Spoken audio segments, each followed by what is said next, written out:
Axis இந்தியாவ பத்தி நெறையா scam ரிலேட்டடா நெறைய வீடியோஸ் போட்டிருக்கேன்.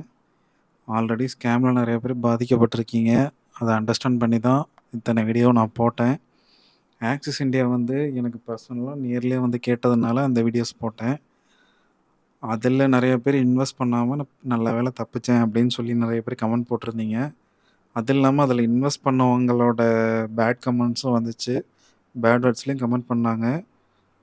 ஸோ திரும்ப நான் வந்துட்டேன் காய்ஸ். திரும்ப இந்த மாரி வீடியோஸ்லாம் போடலான்ட்டு ரெடி ஆயிட்டேன். திரும்ப எம்எல்எம் பத்தி எக்ஸ்போஸ் பண்ணலான்ட்டு இருக்கேன். இந்த டைம் வந்து ஃபுல் செட்டப்லோட வந்திருக்கேன். கிட்டத்தட்ட ஒரு 3 வருஷம் ஆயிருச்சு நான் வீடியோ போட்டு. நான் எல்லா எக்யூப்மெண்ட்ஸும் வாங்கி மைக்கெல்லாம் வாங்குறதுக்கே இத்தன வருஷம் ஆயிடுச்சு. இந்த ஸ்கேமர்ஸ் மாரி என்னால ஈஸியா பணம் சம்பாரிக்க முடியல. கிட்டத்தட்ட ஒரு 3 வருஷம் ஆயிடுச்சு எல்லா எக்யூப்மெண்ட்ஸும் வாங்குறதுக்கு. இதுக்கு மேல மக்களாகிய உங்கள்ட்ட நான் கேட்குறேன்.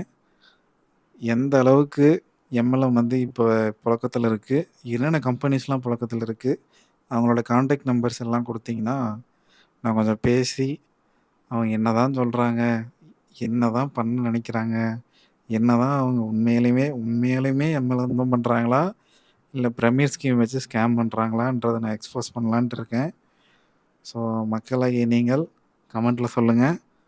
நம்ம வந்து எல்லாத்தையும் எக்ஸ்போஸ் பண்ணுவோம். ஸோ அடுத்த வீடியோல எக்ஸ்போஸ் பண்ற வீடியோவோட பார்ப்போம் கைஸ்.